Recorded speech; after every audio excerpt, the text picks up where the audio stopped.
যুক্তরাষ্ট্রকে দীর্ঘমেয়াদী যুদ্ধে না জড়ানোর প্রতিশ্রুতি দিয়ে নির্বাচনে জয়লাভ করা ট্রাম্পই যুদ্ধ করছেন সবথেকে বেশি। ইরানকে দমানোর বারবার চেষ্টা করলেও দেশটির পাল্টা হামলায় নিজেই হার মানতে বাধ্য হয়েছেন প্রত্যেকবার। ঠিক কেন এই যুদ্ধে জড়িয়েছিলেন ট্রাম্প, সেই প্রশ্নই এখন ঘুরছে মার্কিন জনগণের মনে। এমন সময় চাঞ্চল্যকর তথ্য সামনে এলো এক জরিপের মাধ্যমে। কি ছিল সেই জরিপে?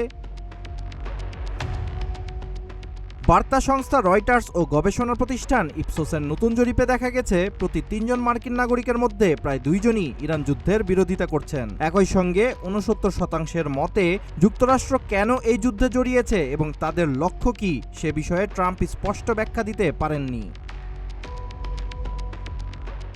জরিপ অনুযায়ী ফেব্রুয়ারির শেষ দিকে যুক্তরাষ্ট্র ও ইসরায়েল ইরানে হামলা শুরু করার পর থেকেই যুদ্ধের প্রতি জনসমর্থন ৪০%-এর নিচে রয়েছে। এই তুলনায় ২০০৩ সালে ইরাক যুদ্ধের শুরুতে সমর্থন ছিল প্রায় ৭০%, আর ২০০১ সালে আফগানিস্তান যুদ্ধের শুরুতে ছিল প্রায় ৯০%।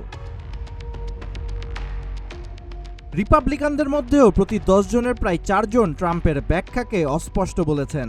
তবে হোয়াইট হাউসের মুখপাত্র অলিভিয়া ওয়েলস দাবি করেছেন, ট্রাম্পের প্রধান লক্ষ্য হল ইরানকে কখনো পারমাণবিক অস্ত্র অর্জন করতে না দেওয়া।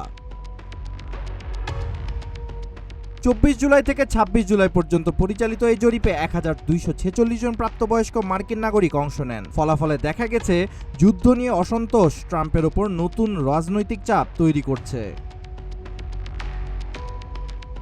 এ পর্যন্ত এই যুদ্ধে ১৮ জন মার্কিন সেনা নিহত হয়েছেন।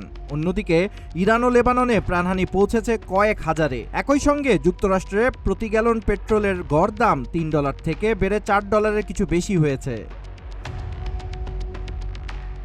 আগামী নভেম্বরে যুক্তরাষ্ট্রে অনুষ্ঠিত হবে মধ্যবর্তী নির্বাচন। এদিকে যুদ্ধ দীর্ঘায়িত হচ্ছে, বাড়ছে অর্থনৈতিক চাপ। অথচ ট্রাম্পের নির্বাচনী প্রতিশ্রুতি ছিল যুক্তরাষ্ট্রকে দীর্ঘমেয়াদী যুদ্ধে না জড়ানো। এমন পরিস্থিতিতে প্রশ্ন উঠছে, এই যুদ্ধ কি এখন ট্রাম্পের রাজনৈতিক ভবিষ্যতেরও বড় পরীক্ষা হয়ে দাঁড়িয়েছে? Abid Hasan, green TV digital.